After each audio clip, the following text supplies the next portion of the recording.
Sean bienvenidos a la versión oral de mi ensayo, parte del curso Seminario sobre la realidad jurídica peruana, de los delitos clásicos a la ciberdelincuencia. Mi nombre es Sebastián Corrales y el título de mi ensayo es Delitos en el Perú, ¿cuál debería dejar de serlo y cuál debería empezar a serlo? Como todos sabemos, vivimos en una sociedad en la que el derecho es una pieza fundamental para mantener un orden y un equilibrio público. Esto se debe a que es necesario imponer límites a las conductas humanas, ya que no todos somos iguales ni vivimos en un mismo contexto. Es así como surgen las leyes, las cuales son creadas por el Poder Legislativo o por el Poder Ejecutivo por facultad delegada, según el propio contexto y realidad nacional. Estas son esenciales para el desarrollo del derecho penal, puesto que el principio de legalidad dice que tiene que existir ley previa para sancionar una conducta. Sin embargo, sería una falacia afirmar que en nuestra sociedad se cumplen estas leyes por completo. Es aquí donde surgen los delitos. Los delitos son conductas humanas con relevancia penal creadas por leyes y sancionables por algunas organizaciones del Estado. En nuestro país las penas son bastante altas, ya que van desde los 2 días hasta los 35 años. Entre los delitos más comunes en Perú contenidos en el Código Penal se encuentran los de vida, cuerpo, salud, libertad individual, bienes y propiedad, administración pública, socioeconómicos y, por último, los de ciberdelincuencia. Cabe resaltar que al vivir en una sociedad de riesgos no solo se sanciona el resultado, sino que también el peligro de la posibilidad de este mismo. A causa de esto, se debe respetar el pacto social, no creando riesgos no permitidos ni incrementando los que sí están permitidos. Además, se debe prever causar un daño. Entonces, una conducta es un delito cuando pasa por el filtro de los supuestos de ausencia de acción, que son fuerza física irresistible, estado de inconsciencia y acto reflejo.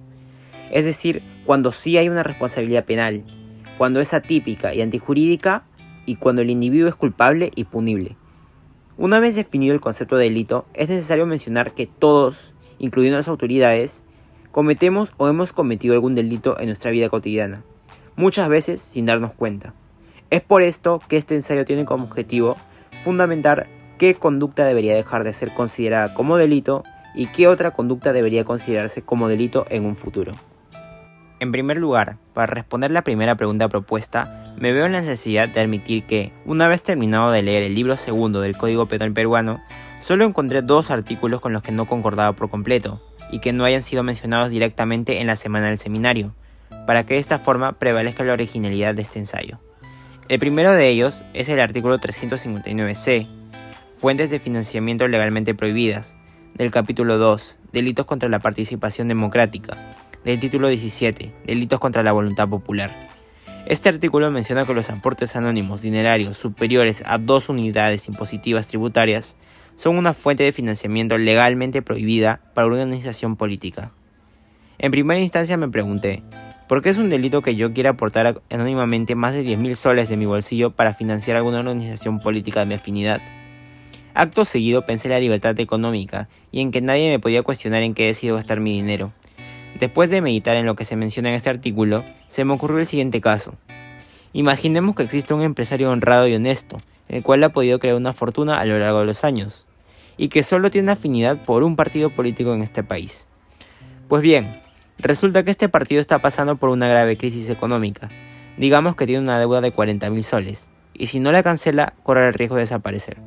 Entonces, yo llegué a la conclusión de que es absurdo que el empresario no pueda ayudar a que su partido sobreviva, ya que si aporta más de 10.300 soles anónimamente, salvaguardando su identidad e integridad, será considerado un delito. Pese a que no encontraba sentido esta ley, decidí investigar más a fondo, para encontrar una explicación.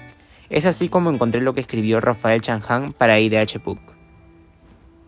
En efecto, conforme ya lo estableció la Corte Suprema en la sentencia plenaria casatoria 1/2017, basta con que un delito tenga capacidad de generar ganancias ilícitas para que pueda constituirse como una actividad criminal, previa del lavado de activos, a pesar de no estar expresamente mencionado en el artículo 10 del Derecho Legislativo 1106, como sí sucede con los delitos de corrupción, por ejemplo.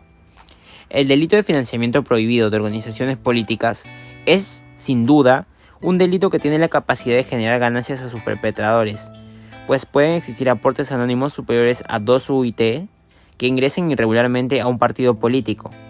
Este delito solo requiere para su configuración que se reciba el aporte prohibido, generando unas ganancias maculadas, que si luego son sometidas a actos de conversión, transferencia u ocultamiento, pueden dar lugar a un lavado de activos. Tema aparte y complejo para la Fiscalía será determinar el conocimiento o la presunción de ilicitud de los activos que deben tener aquellos sobre los que recae la imputación penal. Es por esto que si bien aportar anónimamente para el financiamiento de una organización política no es un delito en sí, es necesario imponer un límite para no crear riesgos no permitidos ni incrementarlos, como lo puede ser el posible peligro de un caso de lavado de activos, el cual nos puede afectar como Estado. Por otro lado, y siguiendo en la misma línea de contestar la primera pregunta, encontré que en el artículo 208, excusa absolutoria, exención de pena, del capítulo 11, disposición común, del título 5, delitos contra el patrimonio, se menciona que no son reprimibles, sin prejuicio a la reparación civil, los hurtos, apropiaciones, defraudaciones o daños que se causen los cónyuges, concubinos, ascendientes, descendientes y afines en línea recta, siempre y cuando el delito no se cometa en contextos de violencia contra las mujeres o integrantes del grupo familiar. Si bien este artículo no denota un delito como tal, es una disposición que considero que debe ser reformulada o reestructurada. Es decir, es un artículo que forma parte del Código Penal peruano actual y que yo pienso que debería cambiar, siguiendo la misma dinámica que se pide para contestar la pregunta propuesta. Para fundamentar mi posición, es necesario ilustrar el expediente 00611-2017-77-1101 del Cuarto Juzgado Penal Unipersonal de la Corte Superior de Huancavelica, el cual forma parte de la jurisprudencia de este artículo.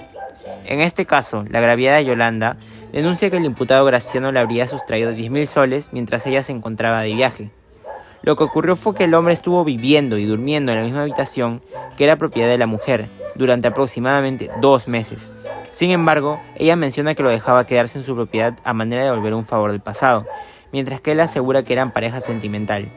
En un momento determinado del proceso, y debido a la falta de pruebas por ambas partes, la parte acusada decide desarrollar como tesis de defensa acreditarse una excusa absolutoria, es decir, el imputado no puede ser punible porque es familia de la agraviada. A pesar de que la defensa no pudo acreditar el periodo de convivencia que se establece en el Código Civil y por lo tanto la tesis de defensa no pudo ser avalada, me surge la pregunta, ¿qué hubiera pasado si el imputado hubiera podido mostrar la convivencia? ¿Acaso hubiera podido salir con las manos limpias y sin haber cometido ningún delito? Debido a esto, es necesario explicar el origen de esta ley. Pese a que intenté encontrarle el sentido y la razón de ser, no pude conseguirlo. Por ello, inicié una investigación a más profundidad. Peña Cabrera explica lo siguiente. En doctrina, todavía existe la polémica nada pacífica sobre las razones de declarar la impunidad de los hurtos, apropiaciones ilícitas, defraudaciones y daños entre las personas unidas por el vínculo del parentesco. Por nuestra parte, consideramos que la exclusión de la punibilidad en estos casos no se basa en la falta de culpabilidad o en la ausencia de necesidad de prevención, sino en razones de política familiar.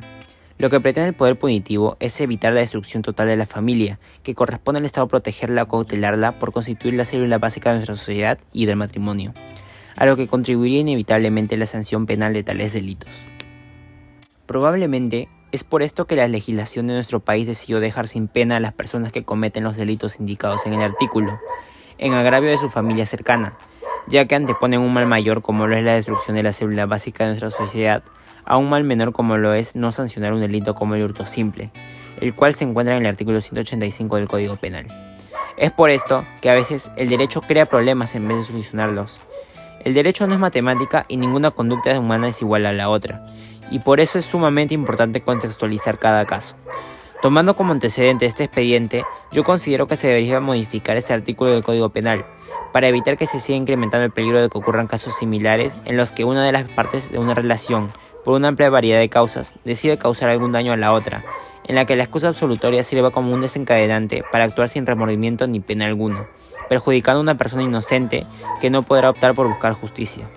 No obstante, también considero que no se debería penar esta conducta como un delito normal a un tercero, sino que, tomando en cuenta la protección de la familia, se deberían imponer sanciones más leves y el Estado debería facilitar las herramientas necesarias para la rehabilitación psicológica de estos delincuentes, en caso sea necesaria. Esto último, ya que si se decide dañar a las personas más cercanas a uno mismo, probablemente algo no está bien dentro de ellos, y sean más peligrosos para la sociedad que un delincuente que daña a desconocidos. En segundo lugar, para desarrollar la segunda pregunta propuesta, me cuestioné acerca de cuál puede ser una conducta que actualmente no sea considerada un delito, pero que si lo fuera nos ayudaría a progresar como Estado. En nuestra realidad actual peruana, mucha gente comenta que nuestro Estado se encuentra podrido y que debe cambiar. A simple vista, esta afirmación pareciera ser verdad. Sin embargo, no se puede decir que el Estado está mal, ya que este está conformado por 3 componentes, los cuales son el territorio, la nación y el gobierno. Entonces, lo correcto de afirmar sería que nuestro gobierno es el que está mal, y por ende debe haber un cambio. Es debido a esto que yo considero que el cambio que se debería implementar es la creación de una ley para penalizar a los políticos por mentir en sus propuestas para obtener el poder. Para fundamentar esta posición es necesario mencionar que según el artículo 6 de la Ley del Código de Ética de la Función Pública, Ley número 27815, todo servidor público debe actuar de acuerdo a los principios de respeto, probidad, eficiencia, idoneidad, veracidad, lealtad, obediencia, justicia y equidad. Entonces, si un candidato a ocupar una función pública usa mentiras para llegar al poder, ¿qué nos asegura que mientras ocupe el cargo sí cumplirá con todos los principios mencionados en la Ley 27815? Es por esto que considero que el Poder Legislativo debería considerar esta conducta como un delito para así poder evitar el peligro de que ocurran delitos más graves y que nos afecten como Estado, como es la corrupción. Además, si se impide que lleguen al poder personas con malas intenciones, se podría usar como un filtro para tener gobiernos cada vez más prósperos y autoridades con mejores valores. En adición, penalizar a los políticos por mentir en sus propuestas fortalecería la integridad del proceso democrático y promovería transparencia y responsabilidad política. Es así como podríamos evitar que la mayoría de ciudadanos no se sientan olvidados y defraudados, además de asegurar el cumplimiento de más obras y proyectos en beneficio de todos. Finalmente, considero que este nuevo delito podría constituir un nuevo artículo dentro del Código Penal peruano, ya sea dentro del título 17, delitos contra la voluntad popular, o del título 18, delitos contra la administración pública. Asimismo, considero que para sancionar esta conducta y respetando la inmunidad parlamentaria y presidencial precisadas en los artículos 93 y 117 de la Constitución Política del Perú de 1993, respectivamente, se debería dar como plazo a los políticos para cumplir sus propuestas todo el tiempo que tengan que durar su gestión, y al momento de que ésta finalice, se les debería investigar para dar a conocer si efectivamente no cumplieron alguna de sus propuestas para alcanzar el poder. Con respecto al grado de sanción, lo más símil que existe en la actualidad está expresado en el artículo 377 del Código Penal, el cual menciona que el funcionario público que ilegalmente omite, rehúsa o retarda algún acto de su cargo será reprimido con pena privativa de libertad, no mayor de 2 años y con 30 a 60 días multa. Cabe resaltar que el bien jurídico que protege este artículo es el cabal cumplimiento de las funciones asignadas a los funcionarios públicos en el marco de los cargos que desempeñan. Sin embargo, considero que para la penalización de este nuevo delito, la pena señalada es algo menor comparada a los daños y perjuicios que se pueden causar, por lo que yo impondría una pena un poco más alta, pero sobre todo, y más importante, señalaría que todo aquel que incurre en este delito sea vetado para poder ocupar cualquier otro cargo público en el futuro, de forma permanente, salvaguardando así la ley de Código de Ética de la Función Pública. Eso fue todo por mi parte, muchas gracias por su atención y les estaré dejando la bibliografía por aquí.